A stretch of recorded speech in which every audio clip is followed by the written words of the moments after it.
Ba ba ba ba. Yes, we are recording. Let me not have my head chopped off by the camera. Excellent. Hello everybody, it's Anna and welcome back to my booktube channel. Like before, it's been a hot minute since I sat down to film a video, and apologies in advance for the fact that my throat is super froggy and craggy, but you just get to have this lovely resonant alto voice caused by my sickness that I have been dealing with. I have been sick, exhausted, dealing with personal life stuff that's been going on, and busy, but I am back with another video, and this is going to be a Pride Month reading update. I will be getting back to my usual top 5 Wednesday schedule, but between work, life, being sick, basically not leaving my house for several days, and the jackhammers that are presently hammering outside of my apartment, I have not really been able to film. So I am not going to do something that's super scripted. I will be getting back to doing my usual sort of round of Top 5 Wednesday and other more fun creative videos, but right now this is what I can do, so this is what I'm going to get out. And I wanted to begin with a couple of the books that I have finished since my last update, beginning with The Tiger's Daughter by Kay Arsenault Rivera, which I'm calling it now is one of my favorite books of 2018, possibly one of my favorite books of all time.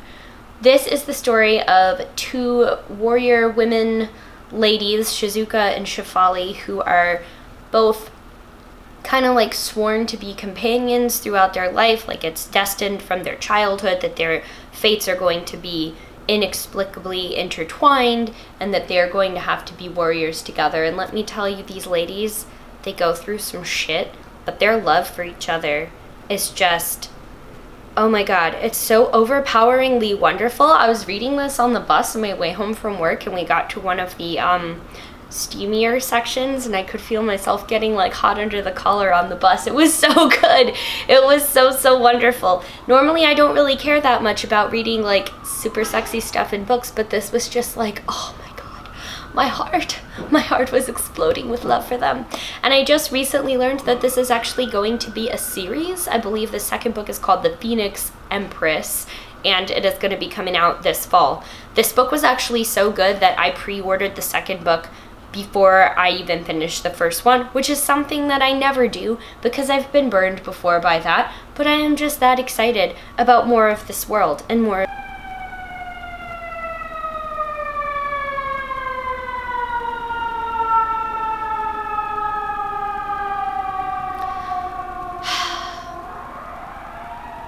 Okay, now that that fire truck is gone, let's go ahead and talk about the next book that I finished, which was a comic, actually. Volume 2 of Misfit City came out. I forgot that this was coming out. It was totally not on my radar, and then it just showed up in my pull box at work, and I was like, oh, hey, that happened. This isn't necessarily a queer-focused book per se, but most of the things that are published by Boom, which is a comic publishing company, there's a queer relationship in it, and I really dig it. I think that this book is really fun if you're a fan of things like The Goonies or Stranger Things. It's basically about a bunch of ladies trying to find some cool pirate treasure, and it's feminist and it's punk, and it was just a fun read. Okay, next up are a couple of highly anticipated reads that I have actually finally gotten to reading. First is Nothing Happened by Molly Booth. This book doesn't need an introduction because I've been talking it up a lot, and I will say that while I enjoyed it, I didn't like it as much as I liked her first book. I kind of found that the multiple points of view didn't work as well for me, especially because I don't think all of them were necessarily developed in the same way. I think some of that may be part of the challenge of adapting the source material, especially because Shakespeare doesn't always give the best characterization to some of the characters that got full-on points of view in this book. So I think maybe some of it was due to the difficulty of adapting that, but it was still really fun. It was just a light, fluffy, fun summer read. Queer lady romance happened, and I thought it was good. I think this was a good 3.5 out of 5 for me, slightly above slightly above the average, but nothing that totally blew me out of the water. And then one that I finished today, actually, is The Brightsiders by Jen Wilde. Okay, this book is basically like a walking, talking bisexual pride flag of a book, and I really enjoyed that. The main character is a bi girl who comes out in the story. The coming out isn't really like the focus of the story. It's just, hey, I've come out now. It's official.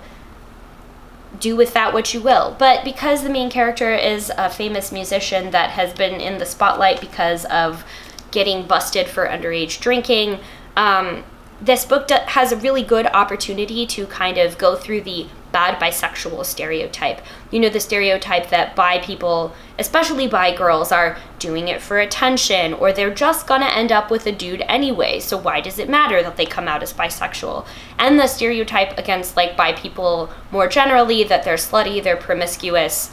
And that's like in a negative way, not in like the positive way that the word slut has been reclaimed. It's like seen as a bad thing. It's seen as very like judgmental, that bisexual people are like slipping around and always hooking up and only interested in like having superficial sex and not like a real emotional or romantic relationship or an important, meaningful sexual relationship. So all of that being said, I thought that this book did a really good job of kind of addressing these more negative bisexual stereotypes that are often very present in media and often plague and kind of sour the good representation that bi folks get. The book also has the girl, Emmy, who's the main character, who's bi, dating her genderqueer pansexual best friend. And it's like, I don't normally go for the friends to lovers thing because I just don't find it that believable. But this was believable as hell, and it was really cute, and I thought it was a lot of fun. There's also a lot of characters that are not cisgender, whether they are trans, genderqueer, non-binary, any myriad of different gender identities. And the book also has characters that play around a lot with their gender expression. Overall, I ended up giving this book 4 out of 5 stars because while I didn't again think that it was like the most spectacular thing I've ever read, I really did enjoy it. This book has a lot of really important milestones for queer representation, especially bi representation, especially bi girl representation. And I thought that it was really sweet and really fun. And if you are just looking for like a fun romantic queer story to read, I cannot recommend it enough. Okay, now on to a couple things that I am in the middle of reading currently, and a few things that I have added to the Pride TBR since I last made it. So I picked this up at my local bookstore, and that is Queer There and Everywhere, 23 People Who Changed the World by Sarah Prager. This is I guess it's like marketed as young adult, but it's a nonfiction book about like the secret queer history and queer like biography of people throughout world history. Because queer people have always been there, they just always haven't been a part of history or a part that is written into history. So aside from some of the more obvious people like Alan Turing, Frida Kahlo, a couple of, you know, like cross-dressing or possibly like transgender or gender non-conforming folks like Joan of Arc and some of the like Civil War soldiers who were assigned female at birth but dressed as men to be in the war, I am actually learning a lot from this book, despite the fact that it is sort of written for beginners and like people that are new to like the discussion of queer people in history. I did not know, for instance, that Abraham Lincoln had a very intense romantic friendship and possibly like sexually attractive relationship with another man before he married Mary Todd Lincoln, long before he became the president. I did not know, for instance, that Queen Christina of Sweden, who was a Swedish queen in the 17th century, was like possibly genderqueer, gender non-conforming, transgender, something like that. We're not really sure, but Queen Christina referred to herself as neither being a man nor a woman, often kind of experimented with different gender presentations and having like both a male and a female persona that she would switch between at different times. I think the book does a really good job of kind of introducing you to a new side of these figures that has not necessarily been part of their recorded history. I am really learning a lot from this book. I am enjoying this book. I think it is written in a really fun, accessible way, and I think it's a wonderful gateway book for more people that are trying to learn about queer history, and I just would have adored to have this book as a teenager. I love having it now, but you best believe I'm giving it to the young people in my life because this is a very important part of history for them to know. Okay, I am also about halfway through Dates Volume 2, which is another one of the Kickstarted historical queer fiction anthologies that I backed. This one is, again, like the first volume, kind of a mix between comics and short stories and then just single panels. Again, this has like a great preponderance of transgender and genderqueer identities represented among both the authors and the subjects of these stories. It's super cute. I can't recommend this enough if you really want like queer historical fiction, which again, like I said before, I'm finding that I am really craving that in my life right now. I'm really looking to read historical fiction, which is a genre that I really like, about people that are like me. And yeah, this is super great. Recommend it. Another book that I am kind of dipping my toes into and out of, and again, picked this up at my bookstore. Oh no, it's got a spot on it.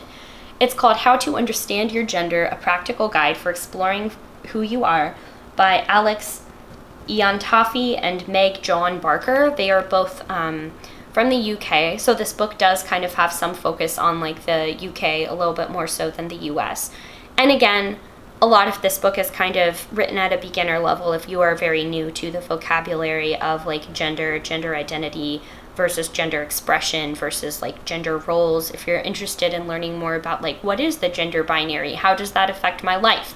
And if you're just kind of like me, looking to explore and learn a bit more about like where exactly it is that you fall along the big gender constellation, I guess, it can be really useful. Like, it is very useful to just have a book that kind of makes you sit down, think about this, think about how you feel as a person, think about your experience as a, gendered body in the world, whether you feel yourself to be gendered or whether you're gendered by other people.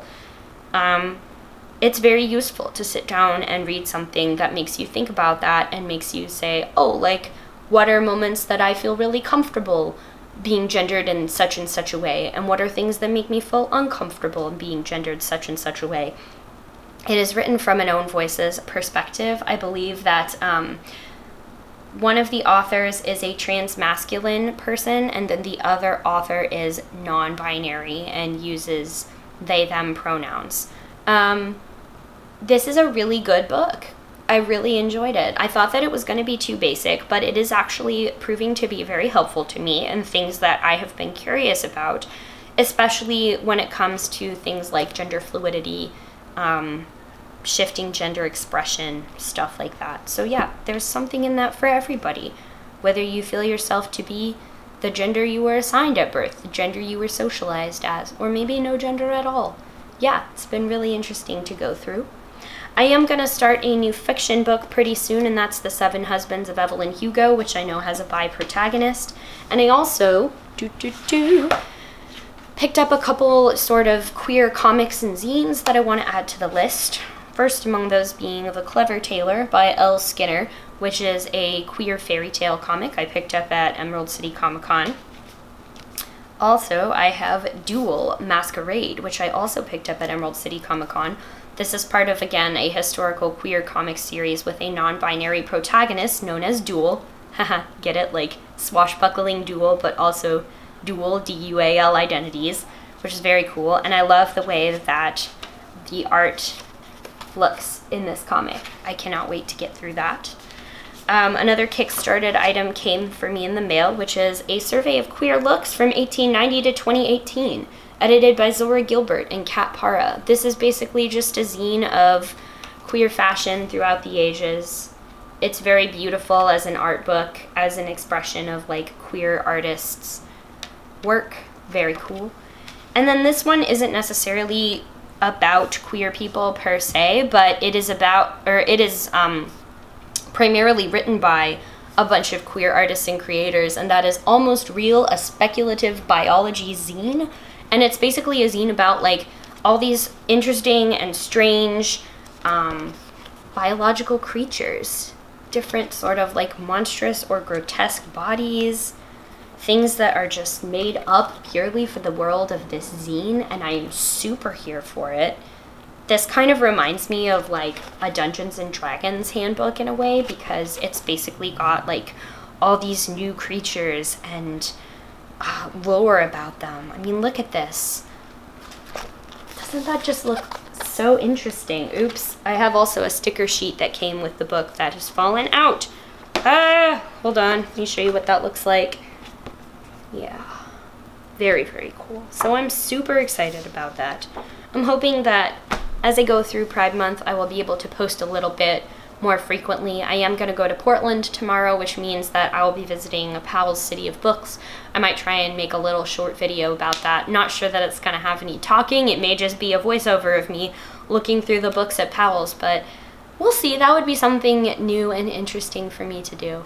Oh, and before I go, I wanted to say thank you all so much for helping me reach the milestone of 100 subscribers. At the time that I'm filming this, my subscriber count is sitting at about 110, and I just want to say thank you to all of you who have recently discovered or subscribed to my channel, and the people that have been here since the beginning.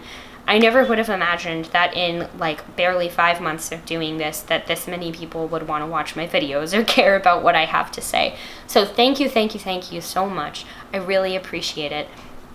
Yeah, if you enjoyed this video, please like it or leave a comment down below. I'd love to chat with you about what else you're reading for Pride Month and how you're celebrating. Thank you all so much for watching, and I'll see you in the next one. Bye.